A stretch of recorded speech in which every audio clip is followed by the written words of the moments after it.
Right గా breaking news చూస్తున్నాం. రామంతపూర్ లో విద్యుత్ శాఖ నిర్లక్ష్యంతోనే ప్రమాదం జరిగిందని స్థానికులు అంటున్నారు. సిబ్బందిపై చర్యలు తీసుకోవాలని, మృతుల కుటుంబాలకు పరిహారం ప్రకటించాలని డిమాండ్ చేస్తున్నారు. ఇక స్పాట్ ను పరిశీలించిన ట్రాన్స్కో సీఎండీ ముషారఫ్ నిర్లక్ష్యం వహించిన విద్యుత్ శాఖ అధికారులపై చర్యలు తీసుకుంటామని చెప్పారు. TV cable conductor electrical lines తోని కాంటాక్ట్ లో వచ్చి కింద డాంగ్లింగ్ అవుతున్నప్పుడు ఆ రథంని తగిలి ఒక 5 ఎలక్ట్రిక్యూట్ అయినట్టు సమాచారం వచ్చింది. అదే విధంగా 2 క్రిటికల్ గా ఇంజర్ అయ్యారు.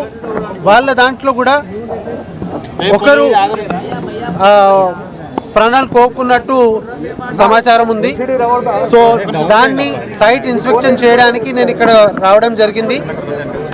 ప్రభుత్వం దృష్టికి తీసుకెళ్లి రాష్ట్ర ఉప ముఖ్యమంత్రి గారితో డిస్కస్ చేసి దీని మీద ఎంక్వైరీనా ఫ్యూచర్ ఏం చర్యలు తీసుకోవాలి, అలానే ప్రాణ నష్టమైన వాళ్లకు వాళ్ళ ఫ్యామిలీ మెంబర్స్కి ఏ రకంగా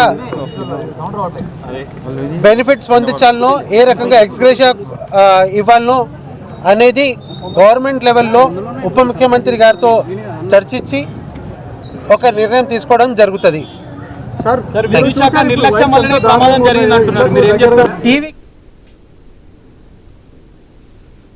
రైట్ గా ఇదే విషయానికి సంబంధించి లేటెస్ట్ అప్డేట్స్ మా ప్రతినిధి ప్రవీణ్ లైవ్ లో అందిస్తారు.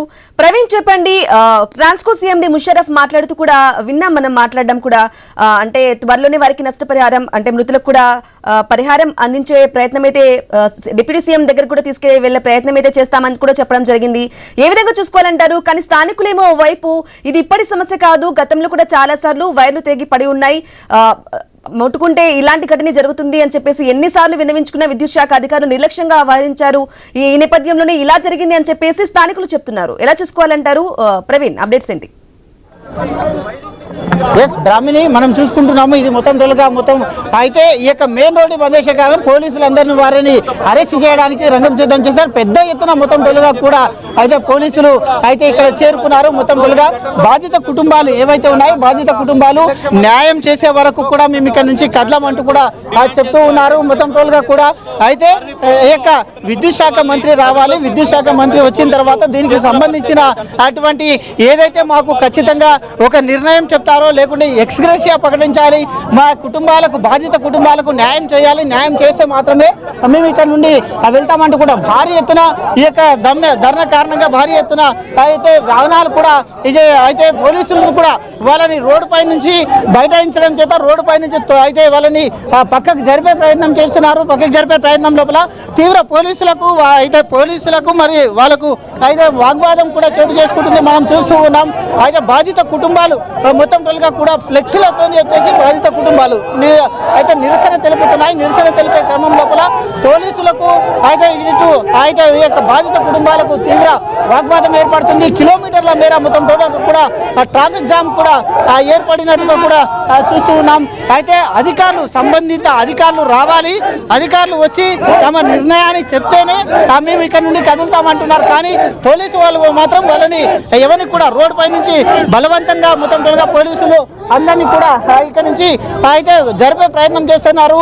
రోడ్డుకి ఇరువైపులా భారీ ట్రాఫిక్ జామ్ ఏర్పడింది. కాబట్టి బాధిత కుటుంబాలు కూడా ఒకటే కోరుకుంటున్నాయి. ఈ దానికి సంబంధించినటువంటి ఎలక్ట్రిక్ శాఖ నిర్లక్ష్యం వల్లనే ఇది జరిగింది. కాబట్టి ఎలక్ట్రిక్ శాఖ అధికారులు వచ్చేసి దీనికి సంబంధించినటువంటి నిర్ణయం చెప్తేనే మేము అందరం కూడా అయితే పక్కకు వెళ్తామంటూ కూడా చెప్తూ ఉన్నారు. మనం చూస్తూ ఉన్నాం విజువల్లో కూడా వాళ్ళనందరినీ కూడా తీసుకొని రావడం జరిగింది. రోడ్డు పై నుంచి బయటించినటువంటి బాధిత కుటుంబాలు ఏవైతే ఉన్నాయో వాళ్ళనందరినీ కూడా ఇక్కడ పక్కకు జరపడం జరిగింది. ఎవరు కూడా వాళ్ళు పోలీసులతో ఆర్గ్యుమెంట్ చేస్తూ ఉన్నారు. అయితే అక్కడ నుండి కదిలేదు లేదు అంటూ కూడా అయితే ఆర్గ్యుమెంట్ చేస్తున్నారు. రోడ్డు పైన బైఠాయించి ధర్నా నిర్వహిస్తున్నారు. చూసుకుంటున్నాం బ్రదర్, ఏంది ఇంతకు అయితే టోల్గా చూసుకుంటే అయితే ధర్నా భారీ ఎత్తున వాహనాలు వాళ్ళ కూడా నిలిచిపోయిన క్రమం లోపల పోలీసులతోని వాగ్వాదం చేస్తున్నారు. అయితే విద్యుత్ శాఖ మంత్రి అయితే వచ్చేసి ఇక్కడ మొత్తం దీనికి సంబంధించిన వివరణ ఇస్తే కానీ మేము కదలమంటూ కూడా చెప్తున్నటువంటి దృశ్యాలను మనము చూస్తూ ఉన్నాం. కాబట్టి మొత్తం త్వరగా చూసుకుంటే కనుక అయితే ఈ యొక్క నిర్ణయం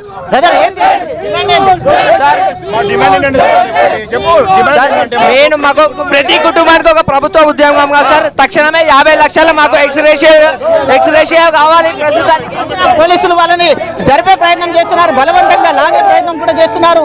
తీవ్ర ఉధృతి కూడా నెలకొల్తుంది. మొత్తం టోల్గా ఏదైతే బాధితులు ఉన్నారో బాధితులని మొత్తం టోల్గా కూడా లాగే ప్రయత్నం కూడా చేస్తున్నారు. బాధితులని లాగే ప్రయత్నం చేస్తున్నారు. మొత్తం టోల్గా ఇప్పుడు మాకేం లేదప్ప, మాకు ఇంటికి ఒక గవర్నమెంట్ జాబ్ ఇవ్వాలి, ఇంటి కుటుంబానికి 50 లక్షలు ఇచ్చి గవర్నమెంట్ ఆదుకోవాలని చెప్పి మేము డిమాండ్ చేస్తున్నాం. దీని మీద ఒక్కొక్కరు కుటుంబాలను సాకలేని వాళ్ళు ఇలా చనిపోయారు, వాళ్ళని ఆదుకోవాలి. ఇంటికి ఒక జాబ్ అనేది కంపల్సరీ, ఆ పిల్లలకు అనేది 50 లక్షలు ఇవ్వాలి అని ఆదుకోవాలని మినిస్టర్ గారికి రావాలని చెప్పి కోరుకుంటున్నాం. ఇలాంటి ఇక్కడ లోపల ఉన్న ఇంటర్నెట్ కనెక్షన్ పోలీసులు వాళ్ళని అరెస్ట్ చేసే ప్రయత్నం చేస్తున్నారు. వాళ్ళని మొత్తం టోల్గా కూడా అయితే 2 సైడ్లా కూడా వెహికల్స్ మొత్తం టోల్గా కూడా ఇబ్బంది ఏర్పడుతున్న తరుణంలో వాళ్ళని ఇక్కడ నుంచి రోడ్డు పైన బైఠాయించినటువంటి వాళ్ళని అందరూ కూడా పోలీసులు ఇక్కడ నుండి అయితే క్లియర్ చేయించే ప్రయత్నం చేస్తున్నారు. బాధిత కుటుంబ సభ్యులని మొత్తం టోల్గా కూడా లాగే ప్రయత్నం చేస్తున్నారు. బాధితుల కుటుంబ సభ్యుల నుండి కూడా తీవ్ర వాగ్వాదం ఏర్పడుతుంది. మనం చూస్తున్నాం, పోలీసులతో కూడా వాగ్వాదం చేస్తున్నారు. ఇటు పోలీసులు కూడా వాళ్ళని పంపించే ప్రయత్నం చేస్తున్నా కూడా అయితే సరి అయిన న్యాయం జరగాలి, న్యాయం జరిగినంత వరకు మేము వదిలేది లేదంటూ కూడా చెప్తున్నారు. బాధిత కుటుంబాలను చూస్తున్నాం మనం ఏ విధంగా అయితే ఇది చేశారు. Right Praveen, thank you for the updates.